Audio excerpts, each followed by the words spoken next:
Hello friends, welcome back to Chandru's road trip. So ரொம்ப நாளைக்கு அப்புறம் நம்ம இன்னொரு ஹில் எக்ஸ்ப்ளோர் பண்ண வந்திருக்கோம்.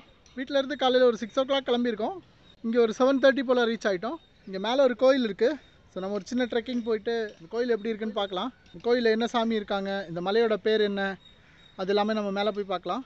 இந்த மலை ஏறுறதுக்கு அருமையான வழி இருக்குது. கீழே இருந்து மேலே வரைக்கும் ஸ்டெப்ஸ் போட்டிருக்காங்க. ஸோ நம்மளால் ஈஸியாக கிளைம் பண்ணி ஏற முடியும். வாங்க நம்ம போய் கோயிலை பார்க்கலாம். நம்ம இன்னைக்கு எங்கே இருக்கோம்னு பார்த்தீங்கன்னா சிக்பலாபுரா டிஸ்ட்ரிக்டில் கைவாரா அப்படின்ற ஊரில் இருக்கும்.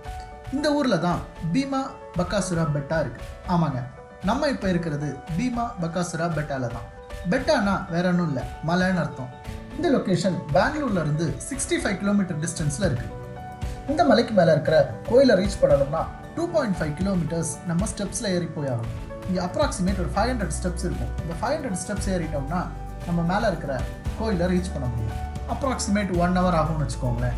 பஞ்சபாண்டவர்கள் அவங்க நாட்டை விட்டு வெளியேறும்போது இங்கே வந்து தங்கி இருந்ததாகவும், அப்போது பீமனுக்கும் இங்கிருந்த பக்காசுரான்ற அரக்கனுக்கும் சண்டை நடந்ததாகவும், கடைசியில் அந்த சண்டையில் பக்காசுரான்ற அரக்கனை பீமன் வதம் செய்ததாகவும் ஒரு ஐதீகம் இருக்குது.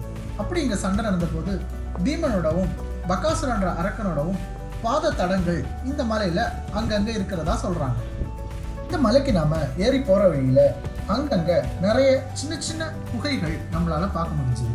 இந்த தடவை இந்த மலைக்கு மேலே ஏறுறது ரொம்ப ஒன்றும் கஷ்டமாக தோணல. ஸ்டெப்ஸ் எல்லாம் இருந்ததுனால ரொம்ப ஈஸியாகவே நம்மளால் ஏறி போக முடிஞ்சுது. நாம் இப்போது இந்த மலைக்கு மேலே இருக்கிற கோயிலுக்கு ஆல்மோஸ்ட் ரீச் ஆகிட்டோம். இந்த கோயிலை ஒட்டியே அழகான ஒரு குளம் இருக்குது. இந்த குளத்துக்கு பேர் லக்ஷ்மண தீர்த்தான்னு சொல்கிறாங்க. இந்த குளம் மற்ற குளங்கள் மாதிரி இல்லாமல் இந்த குளத்தில் இருக்கிற தண்ணி பார்த்தீங்கன்னா ப்ளூ கலரில் இருக்குது. அது மட்டும் இல்லைங்க, இந்த குளத்தில் இருக்கிற தண்ணி எந்த டைம்லையும் வத்தாது அப்படின்னு சொல்கிறாங்க.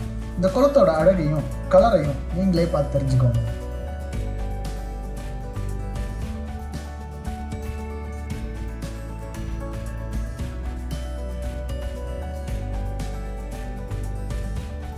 என்னதான் நம்ம இந்த மலையில் இருக்கிற கோயிலையும் லக்ஷ்மண தீர்த்தத்தையும் ரீச் ஆகிட்டாலும் நம்ம ஜேர்னி இன்னும் ஸ்டாப் ஆகலை. ஏன்னா நம்ம இன்னும் இந்த மலையோட பீக்குக்கு ரீச் ஆகலை. இங்கே இருக்கிற இந்த கோயில் வரைக்கும் தான் பாதையும் ஸ்டெப்ஸும் ஓரளவுக்கு நல்லா இருக்குது. அதுக்கு மேலே பார்த்தீங்கன்னா பாதையே கிடையாது. நம்ம பாறையில் தான் கிளைம் பண்ணி போயாகணும்.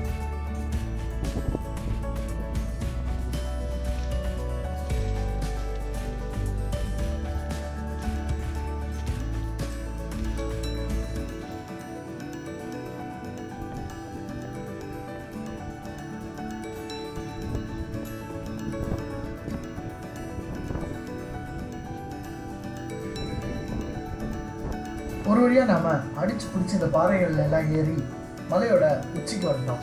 இந்த மலையோட உச்சியில் இருந்து தெரிகிற வியூ பார்த்தீங்கன்னா ரொம்ப அழகாக இருந்துச்சு.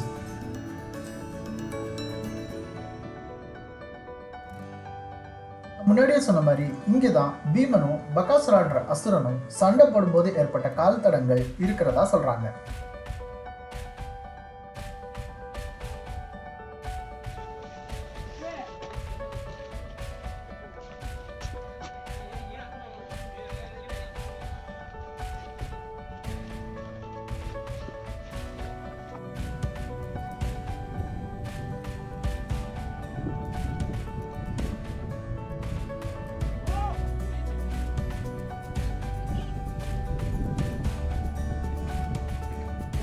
நாம் இந்த மலையில் இருந்த கோயிலையும் குளத்தையும் அப்புறம் மலையோட உச்சியில இருந்து தெரிகிற இந்த அழகான திரமியமான காட்சிகளையும் பார்த்ததுக்கப்புறம் நாம் இங்கேருந்து கிளம்ப வேண்டிய நேரம் வந்துருச்சு.